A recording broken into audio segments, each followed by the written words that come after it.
are listening to Three Kitchens, a member of the Alberta Podcast Network. Locally grown, community supported. Join your hosts Erin Walker, Heather Dyer, and Sarah Sundaram. What's cooking, ladies? This episode of Three Kitchens is brought to you by the Alberta Association of Optometrists, proudly celebrating a century of caring for Albertans. It happens. Many people don't call their optometrist first for urgent eye care when they need it. From spring cleaning mishaps to winter eye infections, if you or your family have an eye emergency, doctors of optometry are trained to diagnose, treat, and prescribe medications. No referral necessary. And just a reminder, Alberta health coverage is available towards your urgent eye care appointment. To find an optometrist in your area, visit optometrist.ab.ca.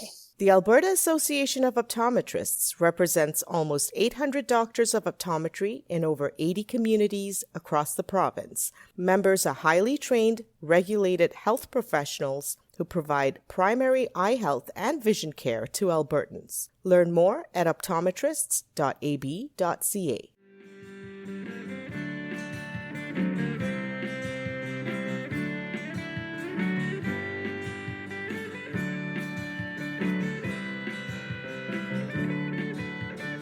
Welcome to Three Kitchens, Appies and Cocktail and Mocktail episode. Yes. Yes. If you're listening to this, it is post-Christmas. You have struggled through the prep. You made it through the disappointment.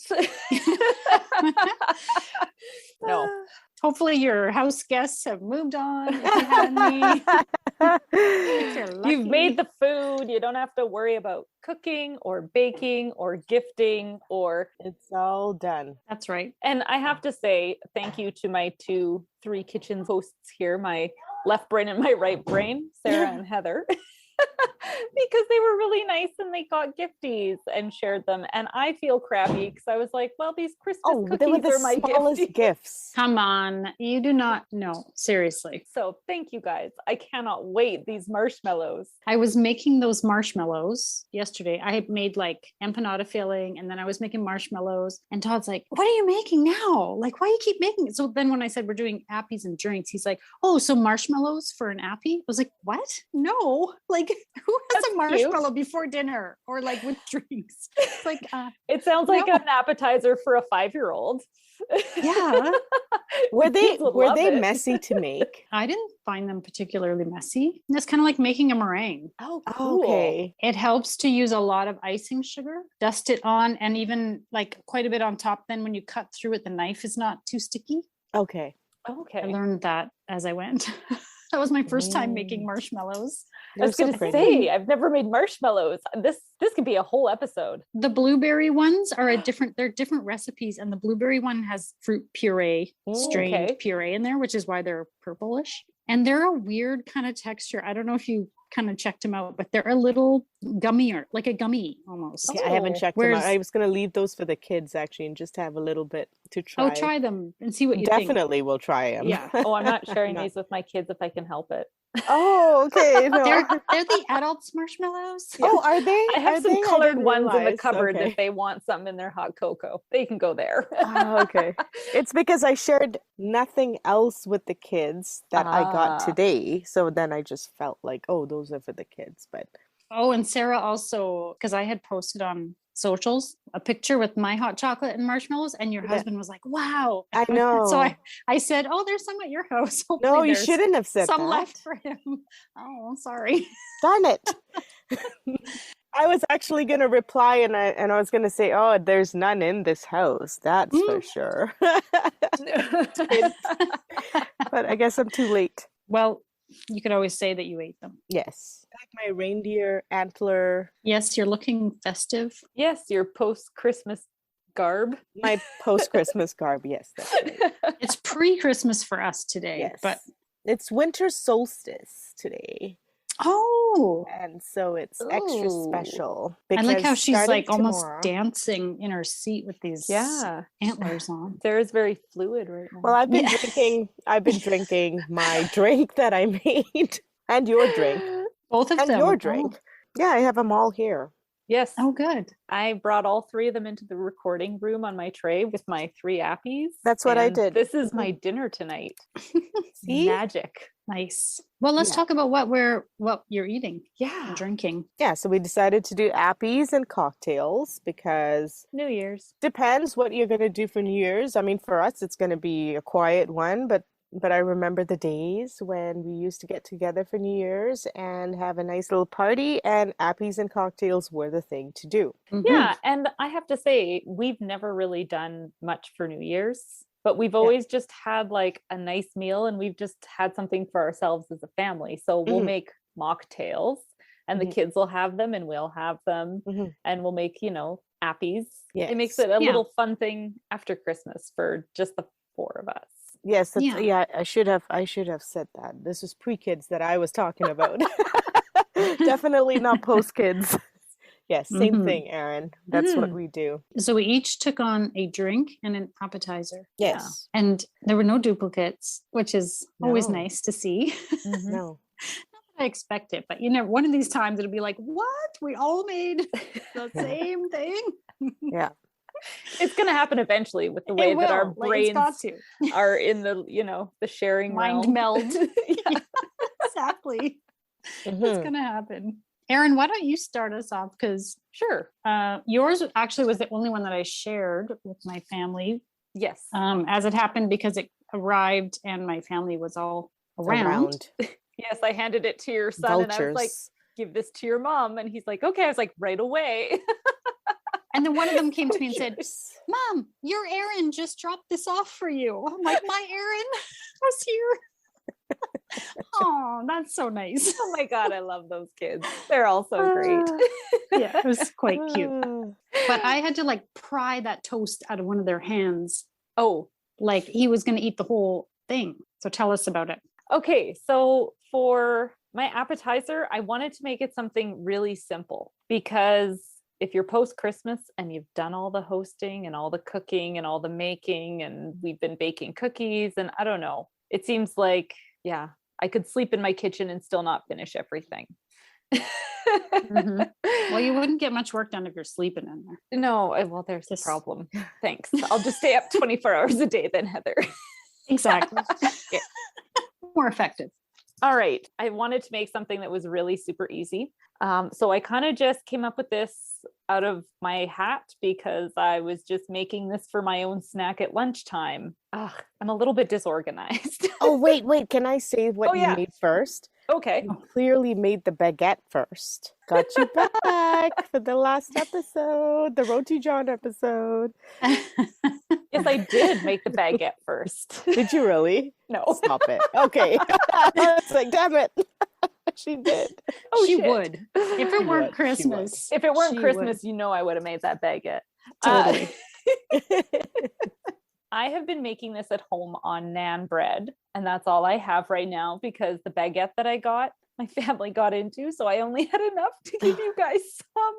Oh, Hide your baguettes when you bring them home from the store.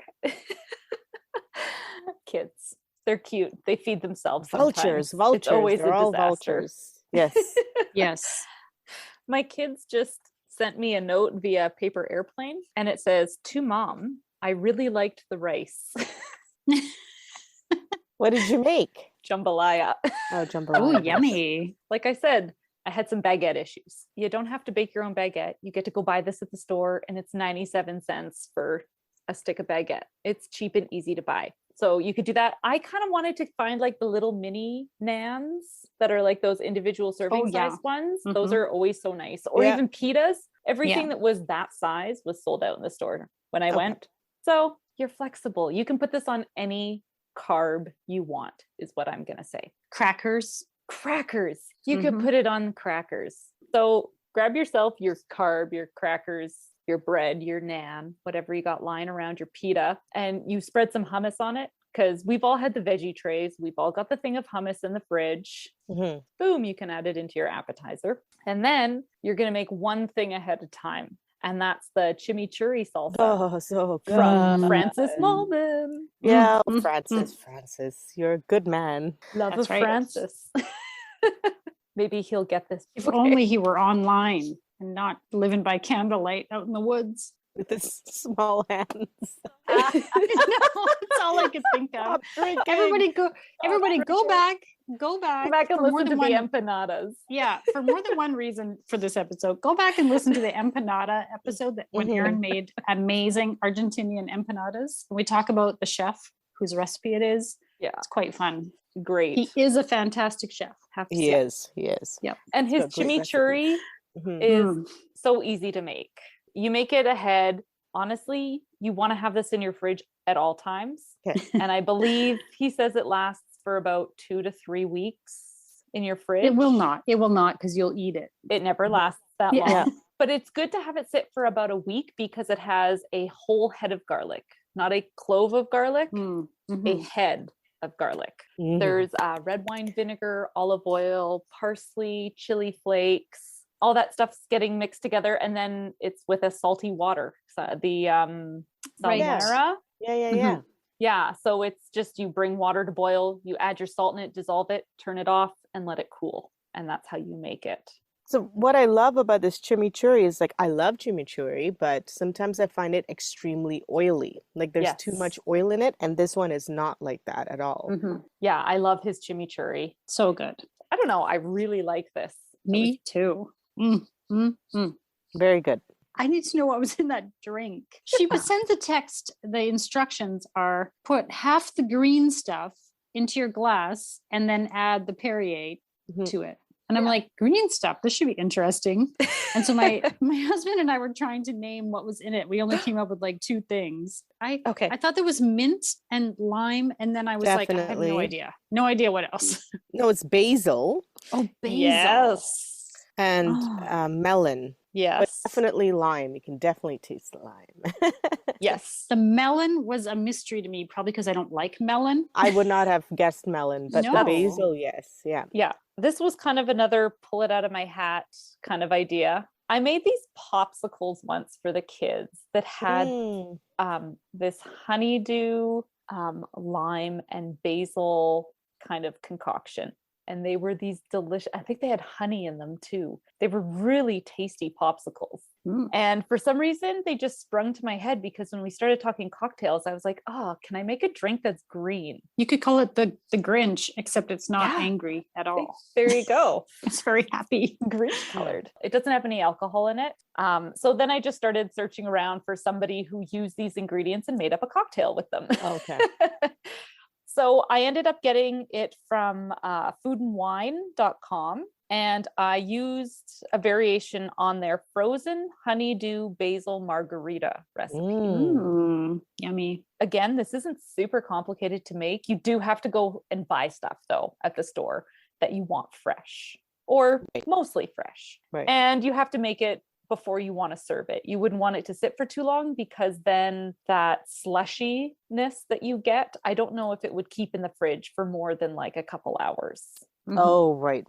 You want to have 1 honeydew melon. You want to dice it up into fairly big chunks and put it on a baking sheet and toss it in your freezer and let it freeze overnight. So you got to do that the day before. Can you buy frozen honeydew? I've never seen it. Right. And then you want to make a simple syrup with half a cup of sugar and half a cup of water. Once you've got the sugar dissolved in there, you add in your basil. So I got Thai basil, which is probably why it was a little bit minty. Yeah.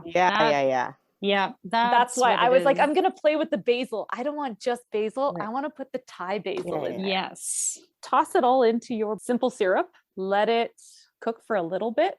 Pour it out, let it cool, and then blend it up with an immersion blender, and then strain your basil leaves out of there. Okay, so you've made your syrup, you've frozen your honeydew melon. Then you want to take out a second mortgage on your home because you're going to have to buy 6 limes. Ridiculous. Limes are ridiculous. So I don't know man. how much limes are for you listeners where you guys are from, but here they're on average about 50 cents to $1 per lime, depending on what season and when you get them and from what store, right? And these are tiny. Like these are tiny little limes. They're It's not even like that we're great. getting some great ones. No. Okay, so I squeezed out all the lime. You want 1 cup of lime juice. So blend up your frozen melon with your lime juice the day of, and it makes this fantastic slush. Mm. Like just fantastic. It's so awesome. And then you want to add your simple syrup to it. And it says about 6 tablespoons for the amount we made. I would say you could add a little bit more because I really like that basil flavor. I thought it was very perfect. strong. Like this, the basil was but I love that stuff. I love that flavor, it was right? delicious. Yeah, it was really good. So good. You know I'm what it glad you reminds liked me it. of is, you know those health drinks that people drink in the morning and it's green and I've always loved them. Like I've always thought they not the ones with the alpha sprouts and that crap, but like the ones with the cucumber and all the fresh veggies and fruits and apples and all that stuff. This is like I feel like I'm doing something good for my body. So you shouldn't have told me there was any simple syrup in it. So I'm going to pretend I didn't hear that. It wasn't much for that. It was 4 cups of liquid that I added 6 tablespoons to. There you go. That's not much. And I would absolutely try. When she texted earlier and said, do you have any tequila? I was like, I really wish I had tequila because it would have been really, like as a margarita, it would have been really tasty. I have cachaça left over from the summer. There you go. And if you guys had missed that episode, we thought that cachaça tasted a lot like tequila. That was the date night episode. Date night, that's right. So I picked up Jamie Oliver's new cookbook, Together. Oh, He has a mango caipirinha. Yeah, I've seen that. I've seen it actually. You know where they have mango caipirinhas is, do you know this restaurant chain called Cactus Club? Yeah. Yeah, they've got mango caipirinhas there. Yeah. I feel like I'd never heard of that drink before you made it. And then seeing it pop up, I was like, ooh. Well, thank you so much because that was really good. Super good. And the family loved it as well. And then when I somehow I didn't like plan out how I spread my hummus and chimichurri. So I had a little bit of both left in the jars when the bread was gone and the family had run away. And I just poured the chimichurri over the hummus, stirred it, and ate it with a spoon because it's so good. Everybody now out you there, tell me that. the two together, so good. So you don't good. even need the carb. I would love the recipe for the chimichurri, please. It's a must have. Must have. So I think if you Google Francis Mallman and chimichurri, you will get this. Okay. Right. And his empanadas are on there too. So maybe. Oh, yes. His empanadas are for sure. So empanadas leads right into Heather. Do it, Heather. Francis Mallman and empanadas. Take it away. Okay. So I had planned to do a different appetizer, and then it's the week before Christmas, and I was already planning to make empanadas for a lunch. My sister and her family are coming later in the week, and I was going to make empanadas anyways. And so then I was just feeling very overwhelmed, and I was like, forget the other thing. I'm just going to make hopefully enough empanadas that I can share with you guys and call this my appetizer. So it's not the quick and easy one like Erin's option. It does take a bit more time, but I think you can call it an appetizer. They're fairly small. Totally. And can't you make big batches of this and freeze them anyway so that you could put them in lunches and stuff? Don't say the L word now. We're out of lunch plans. It's only our you first can day make off. snacks. All right. Sorry. We don't refer to it as that in this house during holiday breaks.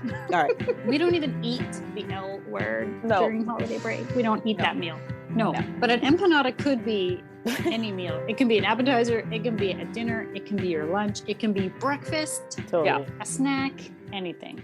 This episode is brought to you by Park Power, your friendly local utility providers in Alberta, offering internet, electricity, and natural gas with low rates, awesome service, and profit sharing with local charities. Winter is coming, and energy usage for all Albertans will be increasing. So now is a great time for listeners to look at their utility bills and ensure they are on the best plan. Albertans have a choice of utility providers. Park Power is happy to provide free, no-obligation comparisons. If you decide to switch providers, it's easy, and you can feel good knowing you are supporting a local business and helping to give back to our communities with your utility bill. Learn more at parkpower.ca.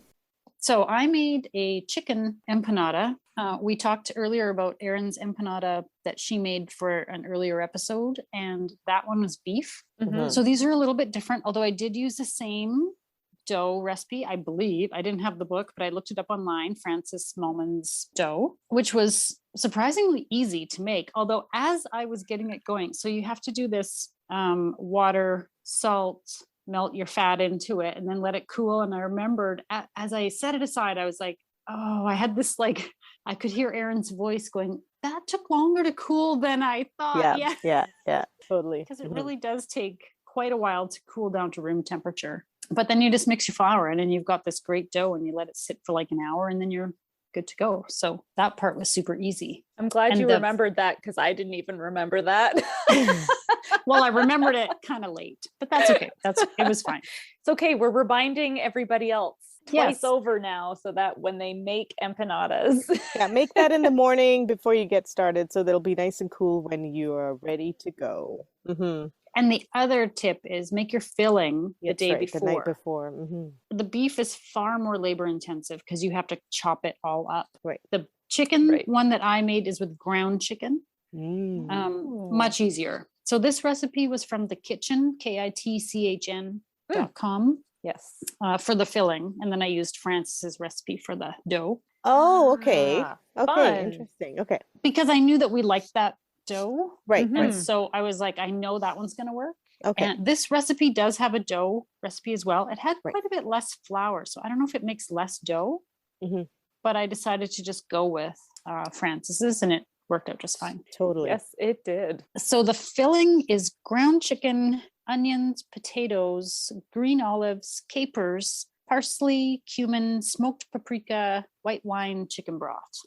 You're basically just cooking it all together and letting it simmer a bit. It doesn't take long because, ground chicken cooks so fast. Right. And there's not really a huge benefit to it, simmering a long time. Yeah. But I think making it the day before helps because the flavors kind of sit. And what's the name to that recipe? Is it just like chicken empanadas? It's called chicken empanadas. Okay. That's right. And the little write-up says it's they kind of based it on a few different traditions, Argentina, Peru, Philippine, maybe even. Like there was a different few influence in the empanada. And you added the egg to it, right? And I added at the end, according to Frances's recipe, when you roll out your dough and you cut your circles and you put your little bit of filling on there, then you add chopped hard-boiled egg and a little piece of butter, and then you seal it up. Remember? Yeah. So I did that with mine butter? as well. I don't remember the butter. You don't? No, I never made, because I've made 4 batches of that already. Because I love his empanada, but the beef ones, right? And I've never done it with the butter. So the recipe that I found of his recipe online says you put butter onto the filling and then pinch it together. You do? How did I miss this? That's the part that makes it, remember, slurpable, is because you've got that butter. Oh, now I have to look that up. So let me tell you though. Okay. I Tell didn't us. have lard, and I didn't buy lard because I forgot about the lard. Okay. I used butter in the dough instead of lard. Oh. So I don't think that you would notice a difference in that. Okay, but I did say I liked your dough better. She liked it better because it had butter. Sorry. Everything's better with butter. I think it is. Well, and the other thing I did based on the previous episode, see, I actually have learned some things. It's so good. I remember because you cooked yours, you baked them in the barbecue, and I was doing it in the oven. Yes. I did have a little trouble getting my oven to a good temperature. The recipe said 350, and I found it was too low. Like it was it wasn't really cooking the way it was taking forever. And I thought, these don't seem they're not browning the way I thought they would. Yeah. So I cranked it up to 400 on my oven. So you might just want to play around with your oven a little bit. Okay. But on the pan with the empanadas, I put extra butter because when it started to kind of bubble out of a couple of them, I was like, oh, I remember Erin saying she would have put butter, like almost fried them a little bit in the butter because it gets kind of brown and crispy. And so I did that. Extra butter. I love what you did with it was that. so good. That was amazing. That's what made the dough better. That's totally it. Because I like the texture on the surface and the outside. It's crispy. Like when I bite into it, it does the butter crisp. It was so good. So good. So good. I do remember the butter. Inside. Yeah. And I Sorry. think it's probably even more important with chicken because chicken is drier than Yes. beef. And it doesn't have, like, let's face it, ground chicken doesn't have a whole lot of flavor. So Right. any extra kind of fat or flavor, I think you can add in there. Like maybe rendered bacon fat. I should have pulled that out of the freezer. That would have been good in there. Yeah, all the fats, all the fats. Yes. So you can kind of play around with it. I ended up with quite a bit extra filling. So I'm going to make more dough. I Yeah. hope. Excellent. Unless I run out of steam and throw it in the freezer. But I'm going to try to make more dough so I have some to freeze. But there's your option. If you don't make any more dough right now, it's in the freezer waiting for you. And you can make that up the second week of school when you finally can see the floor in your house again. And things have hopefully gone back to somewhat of a routine. That's right. And mine were not so pretty. I didn't even think about how to make that cute little rolled edge like you did on yours. The rolled edge didn't work out on mine anyway. So this looks way crimped it better. with a fork. And some of them were like fugly. Like some of them were like ugly, delicious empanadas, but I don't care because they're good. They held together. They taste good. Hey, as long as they hold together and it's not like a fall apart disaster, it don't matter because they taste delicious. So you good, used Heather. the kitchen filling and then you added the butter and the eggs from Francis's. That's right. And I used Francis's dough recipe. Because his empanada is like, wow, it is so good. Yeah. I really like the capers in this too. Yeah. With the chicken. When Great you said idea. that, I was like, Great idea. That's what it was. Because there was something a little extra in there. Yeah. Yeah, that you get that hit of salt because paprika, I would say the smoked paprika is kind of the dominant flavor, but that like little hit of salt from the olives and the capers was like, yes. And I was going to say the salt level of this entire thing, and I don't know where it came from the dough or the filling. It was so like just not too salty and not like it was just the perfect level of seasoning. Very balanced. It was well seasoned. Gordon Ramsay would call it. No. Fun. Okay, and a drink. There was a drink. There was a drink. Trying to get through these drinks. This is really a challenge. This is like Erin's not much of a drinker, so for her to be drinking we're just surprised she's trying them at all. Yeah. So this drink was one that I've had at my friend Sherry's house. Her husband mixes up cocktails when the girls come over and then disappears out of the room. He's like very sweet. Oh, that's perfect. And has all the most amazing liquor cabinet. It's like Mary Poppins bag. Like, what's he pulling out of there now? He's got everything in there. Oh, how fun. Yes, exactly. So he made us these bourbon sours. So the recipe's from her. I don't know where they grabbed it from, but I'm sure it's pretty standard as a sour. So you've got 2 ounces of bourbon. Wait, so you got this recipe from him? Yeah. Oh, okay. Nice. Okay. Yeah. 2 ounces of bourbon, 1 ounce of fresh squeezed lemon juice, 3 teaspoons of maple syrup, a sprinkle of cinnamon, and 2 ounces of egg white, and then liquid egg white. And then you shake the crap out of it so the egg white turns kind of foamy. Right. And then you garnish it with a cherry. That's it. I did consider a couple of things. Sarah's sensitivity toward egg. And Sarah's kind of dislike of lemon. I was like, oh no.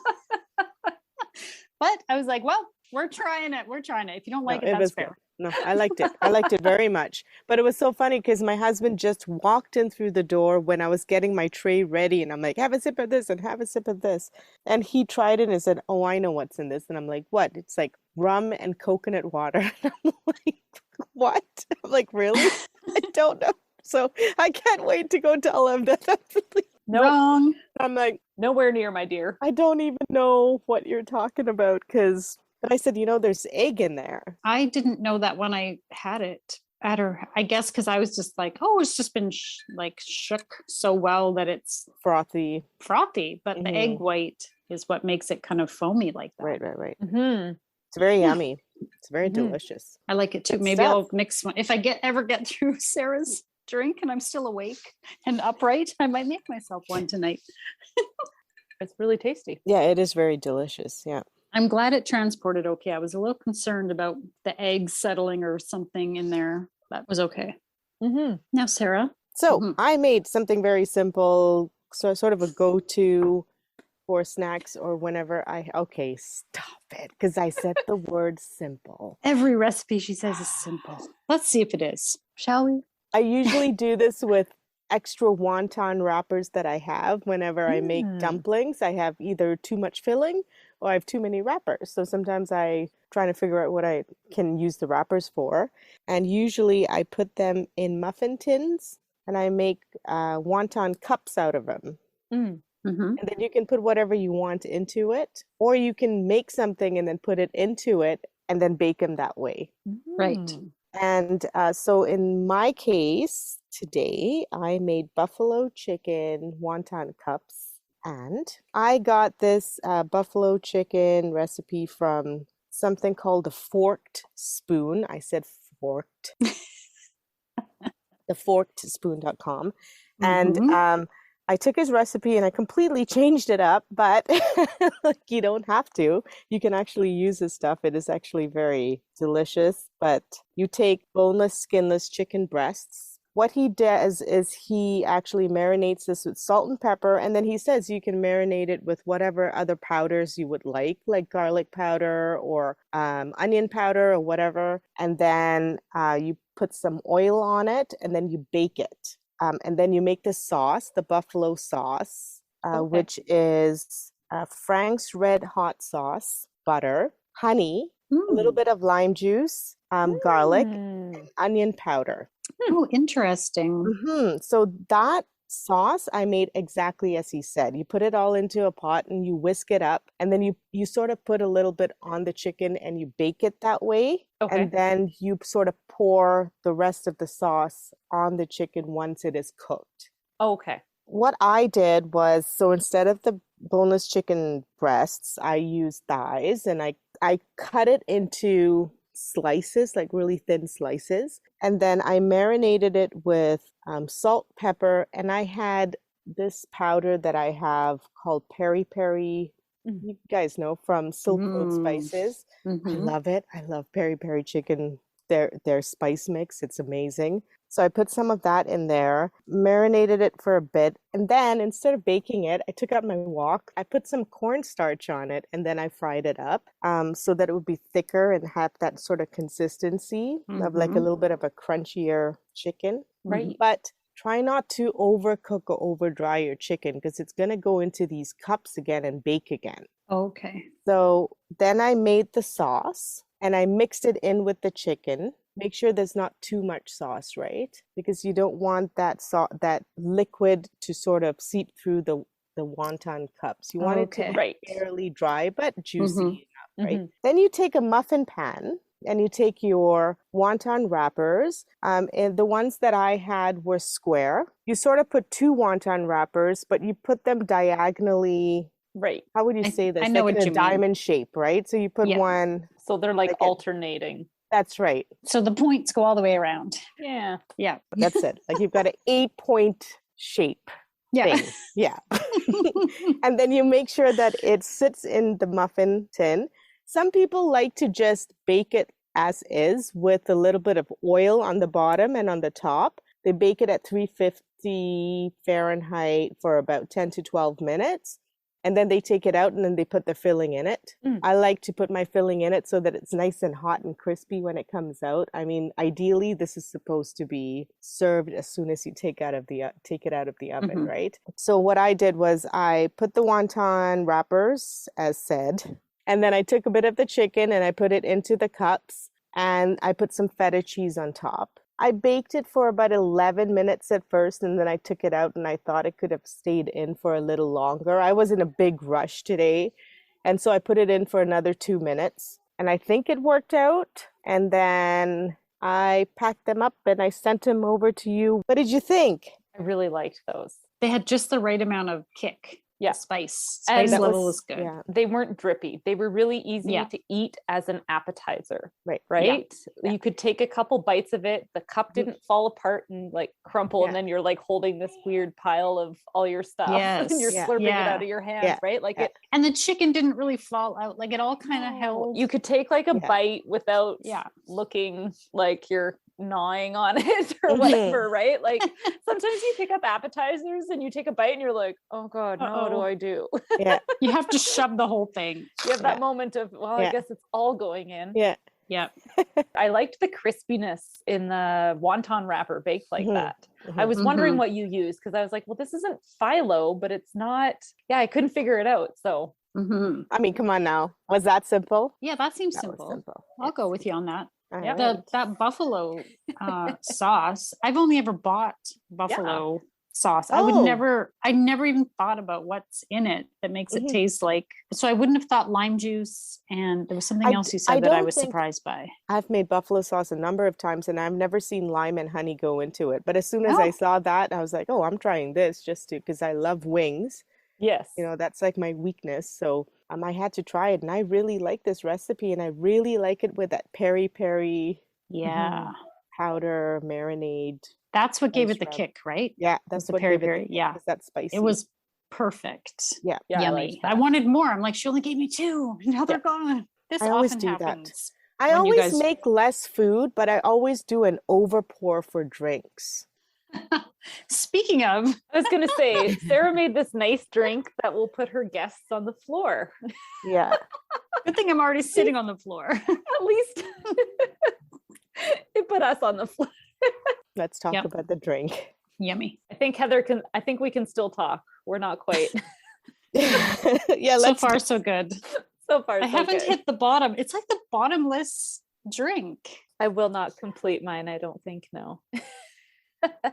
I've been waiting because I enjoy so much when Erin and I discuss the one ingredient of this drink, and Sarah gets annoyed with us. It went really well because when I picked up my jar and held it up, my husband was standing next to me and looking at it. He's like, a lime and an onion? It looks like one, kind of. Oh my goodness, man. Okay, these drinks are really hitting me. So I'm going to start talking. Okay. This drink is called Asia Daisy. I really, really wanted to make something completely different from what I ever have, right? So first of all, it's from yummly.com. So yummly.com. Again, it's called Asia Daisy. And it's 1 lime, ice cubes, 2 ounces of gin, 0.75 ounces of lychee liquor, 0.5 ounces of simple syrup, 0.75 ounces of ginger ale, 1 lychee, and 1 mint sprig. And the mint sprig is just really for garnish. It's just like for a nice picture, kind of just sort of, it's not really for the taste. And you put these all together and you make this drink, right? And you pour it over. They suggest crushed ice for this one. And when you drink it, you'll understand why crushed ice would be better. It's because it's so strong. It needs to be watered down significantly. It needs the ice to start melting almost immediately. So ice cubes won't do that as fast as crushed ice. Okay.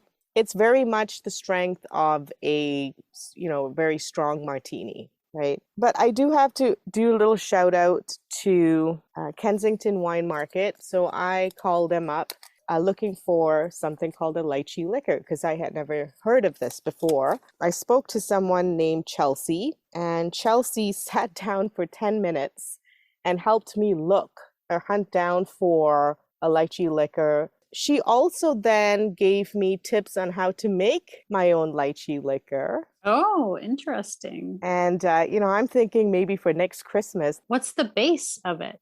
Something called spiritives. So I guess it's like an 80 proof alcohol, and then you play around with it. Kensington Wine Market, the people there are really nice. They always have been, and they've got lots of knowledge about stuff, and they're really excited when they talk about these things. So just wanted to say hi, Chelsea, and thank you. But in the end, I did find the lychee liquor at a different store, and and the liquor is called Soho Lychee Liquor. That's the brand. So now when I was making this, I told you what went into it, right? First, I thought I would make 2 times the recipe. So I made it and then I looked at it and I'm like, I don't know about that because, there's 3 of us and I want to share it with my husband as well. So I think I'll make 8 times the amount. So I made 8 times. You heard me instead right. Of 4, like 3 of us and your husband? Yeah, instead of 2 times the amount, I made it 8 times. Like I made 8 times the recipe, right? Okay. But what happened was we're like stunned. What? That's why both of you're gonna see all of a sudden the table's gonna turn on Heather. I know, but that's where you're gonna be surprised because I have this pitcher that I'm sort of pouring everything into, and then I run to the liquor store to get the gin, and the gin is 2 ounces. So I start pouring now 16 ounces, like I'm like counting out till 16 ounces. I only got to 12. So your drink is way less strong than it should be. Huh? You're welcome.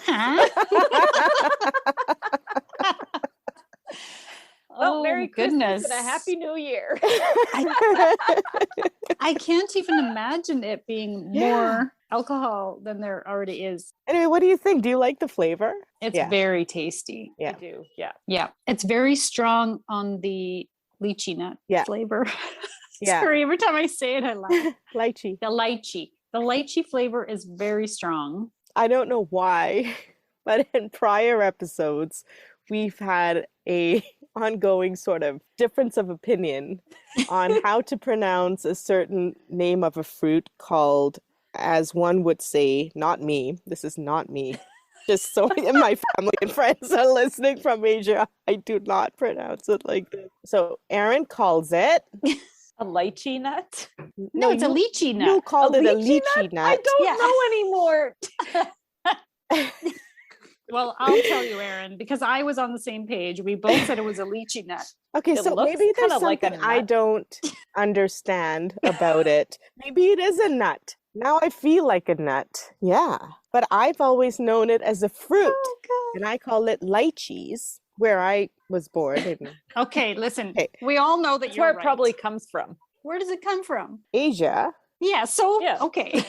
However, we rest. Because maybe I am completely wrong. So now I think maybe we need our listeners to come help us out with this pronunciation. Because so the store that I ended up finding the liquor at, I actually called this person and I go, do you have any of the Soho lychee liquor? And he went, what? And he was from Asia. He's from there? He was from, like his accent was from there. Okay. And he went, what did you say? Soho what? Oh, Soho lychee liquor. And I went, yeah. So see, maybe you guys are right because maybe there was no nut involved. No, there was no nut. There was never a nut involved. Lychees or lychees. That I have no clue. So tasty. Mm-hmm. I just wanted more of everything. Mm-hmm. More of the bread with the hummus and the chimichurri. More of the wontons. And the empanadas. I liked all the winging it that we did. Mm-hmm. Totally. I really liked. We all were like, well, I kind of did this, and I sort of did that, and You're all coming around to my MacGyver-esque. Okay, so we want to say Happy New Year. Yeah, Happy New Year. Thank you for listening. If you need something to get you through the new year, these drinks surely shall do it for you. Absolutely. Yeah, maybe my mocktail's more of the morning recovery drink. I don't know. Oh, and then that's a great idea. Really I'm like, yes, I could totally see that the next day. So maybe I'll have another one of my drinks and yours, and I'll keep hers for tomorrow. There you go. Yeah, there's some ideas for you. You got and it. We should mention that we will not have an episode January 4th. We're taking a tiny break that week, but then we'll be back the following Tuesday with, I forget what, but something new. Yeah, we'll let you know. Thank you for listening. Happy New Year, guys. Happy New Year. Bye-bye. Really, I'm waving? Yeah. Nobody sees this. And now for the fine print. We at Three Kitchens gratefully acknowledge we are telling these stories in the traditional territories of the Treaty 7 Nations in southern Alberta and the Métis Nation of Alberta, Region 3. We honor the rich tradition of oral storytellers on this land who have come before us. You can find pictures and recipe links on Instagram and Facebook at Three Kitchens Podcast. If you like and subscribe on your podcast player, that helps more people find us.